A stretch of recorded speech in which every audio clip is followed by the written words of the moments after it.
State.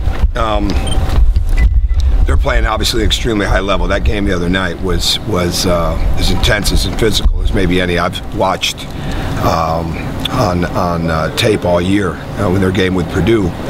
And they've been doing a great job on both ends of the floor. Their assists are high. Their three-point shooting is extremely high. They're getting very good play from a lot of different people. And again, it's a typical Michigan State team. Their transition offense is fantastic. A lot of times that best offense is when the shot goes up on the glass. And as I was telling my team from the first day of practice with Tom Izzo 20 years ago, that was the mindset. And bottom line is they got a lot of offensive players that move the ball extremely well. They're playing like the experienced team that they are. And they got a tremendous amount of experience. They played together a lot. You can see on the court defensively, they make it really hard because they get back extremely well, but they do such a great job of taking away the elbows. And they force you to cut. They force you to do different things. And we've got to be very good at that. Some of the keys for us, we just got to play with our eyes up. We've taken the last couple of days to tweak and adjust a couple things, refine some things on both ends, on offense and defense. But in that game, you just got to make plays. You've got to make plays, and you've got to cut and move without the ball. And there's got to be a rhythm to your offense. And we've got to make quick passes, and we've got to set great screens. And whether it's waiting for the ball screen, whether it's cutting sharper and harder, whether it's setting a better screen and having a better roll. Whether it's making the next pass. I thought in the second half we didn't make as many quick passes, especially on our drives, and that's our team. We're a quick pass team. We need rhythm in our shooting, and again, our shooting hasn't been as good over 40 minutes the last couple games, which has affected us some. When we look at the numbers, we miss Colin a great deal. It's amazing how down our percentages are just because of one guy in the sense of the way he moves the basketball. He's got such a great basketball IQ. And again, he's 6'6" and he's playing out of position, but you have to guard him, and he moves the basketball. And when we haven't had very many games where we've had our guys playing the 5 spot together. So hopefully as we keep moving here, we'll have that. And he's getting closer. I can't give you a concrete answer today, but he's getting closer to it, and with Colin, that is. And hopefully we have him soon. But that's pretty much where we stand. Go ahead. If Dawson doesn't play tomorrow, which he may not, he get hit in the head. You probably saw it on tape. And I mean, how much does that change the dynamics? I don't think it changes, and we're counting on him playing. I mean, you always prepare and then you adjust if they don't. But he is who he is. He rebounds the ball at an extremely high rate. He's long and athletic. He does a great job defensively of avoiding the screen and getting in the passing lane for steals. I mean, you've got to screen him. You've got to be aware of where he's at. His wingspan is so good, and he's doing such a good job of moving his feet. But you've got to keep him off the glass. You can't buy the hard dribble one way to come back over the left shoulder, which is what he does. You've got to challenge his shots. You've got to make him move on defense. So if it's not him, I mean, they won the game the other night without him. I mean, so they're a deep team with a lot of experience, and that plays into it. So we're counting on seeing him, and if it's not, they'll adjust, we'll adjust. I don't think it'll change much of what our game plan is. In the last couple weeks, you've kind of touched on tapering and kind of keeping an eye on guys at this time of year. Can you kind of expand on that a little bit? Not really. What do you do to make sure that guys aren't really hitting the wall at this time of year? We just practice. Our practices are really sharp. They're very, very intense and short, and we're very clear on what we want to get done, especially the last couple days. We took Thursday off. Took Wednesday off. Yes, played Tuesday. Took Wednesday off. Practice yesterday and today. And so they're shorter over duration, but we still get what we have to get done. We get the offensive things in. A lot of situational things today, and but we don't get away from the skill development. I mean, there's a gym full of guys shooting right now. We've been done for a while, so but we don't take anything for granted in that area. We just shorten. I guess to give you an answer, we do pretty much the same things. We just shorten it up, and I never start practice the same way 2 days in a row anyways, never have. So we try to keep it, there's a plan to it, but it's not so regimented that it becomes, okay, we're on to this, we're on to that. We try to keep it creative. And it's the bottom line more than anything else.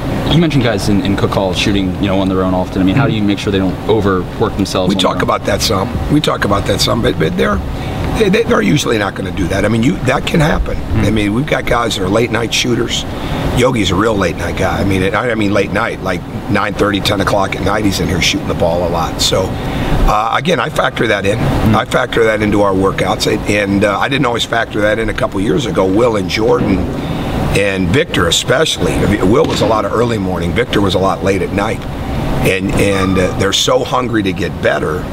And Rob's like that a little bit. I mean, he's early morning, he's late at night. So I factor that into our practices. I factor that into who I pull in and out. But we're in a good place right now, energy-wise. And we could certainly stand a little more consistent depth right now. And when Colin gets back, hopefully that'll help provide it.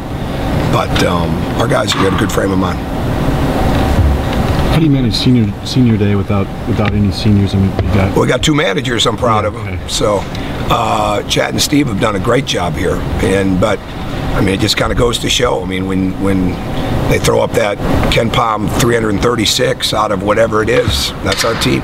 You know, I don't lose sight of that in the perspective of what they have to get better at and what they don't know, what they're learning. The great thing about this group all year long has been the resiliency, the resolve. We may struggle in some other areas at times on the court, but we don't struggle on getting back, getting ready, and making adjustments and bouncing back from things. I guess to forgive a blunt question, because you talked about that. Sorry, your guys were getting questions about whether the season was slipping away after Iowa. Do you see some of who was getting questions on that? I think players were after the game. Do you see some of that stealing this team, making it tougher? When you talked about them rallying through adversity earlier. Yeah, I don't see any of that. Yeah, I don't see any of that. That's not anything that factors into anything that we're doing. When you look at the significance of this game in terms of postseason, I know you're focused on the game, but still there's that must-win, and it's not just you. There's Purdue, Illinois. There's almost Ohio State. We're just focused on the game, Pete. I'm not past that. Okay, we're just focused on the last 2 days of practice and on the game, and that's the way it always is and the way it'll be. I mean, that's what we're focused on. I mean, and so I don't care if we had the oldest team in the country. I don't think you start jumping ahead. And the way you plan ahead is you start tapering your practices and things like that over a period of time, which we've done. But there's never any look into the next thing, and the only thing you look back at is what you have to improve in from the last game. And then when sometimes with the film sessions we're just having now, you'll go back over a segment of games with certain guys on certain things that, okay, look at this, look at that. You know, this is a trend. We got to fix this, fix that, that type of stuff. But it's all locked into getting ready for the next game. anything else? Has your team changed since the game at Michigan State at all? Well, I'd hope so. Yeah, I'd hope so. Considering that was the second Big Ten game of the year, I would hope so. Yeah, and in what ways do you think they have? Well, changed? I think I'm not sure how to answer that. I mean, I think they changed the next day.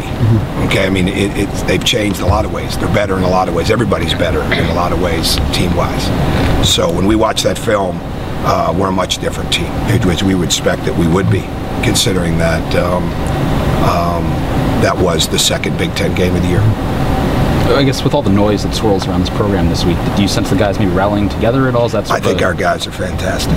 I'm proud of these young men. They've done a fantastic job all year long and all week long, and I think they're absolutely focused, as is their coach and their coaches and everybody else on what they need to do. How much of a difference does Tom make for them when he's playing consistently? Well, when you guys played him the first time, he was playing, but not playing as much as he is, and not as big of a part of the team as he is now. His speed and what he's been able to do. How much? Well, he penetrates. He's like so many other guards in this league. His penetration is to get people open, so you can't overreact to him. I mean, he's got great speed and quickness and all that, but you cannot overreact. They want you to have him. They want you to overreact to him. They want you to bring two people. And that just frees up. He's doing a great job of kicking the ball out and finding people, whether it's drop-offs on the bottom, but especially kick-outs and threes. And he guards hard. I mean, he guards hard. He fouls some, okay, when you look at his numbers, but he guards hard. And you've got to do a great job of screening him and moving him without the ball. And he provides a lot. And he's got tremendous toughness. That's why we liked him out of high school. He's just got tremendous toughness. So he's doing a really good job for them on both ends. Right? There's no way Tom would be playing him the minutes that he plays him. Okay. Thanks, guys. Okay, thank you. Everybody good? Yes. Okay.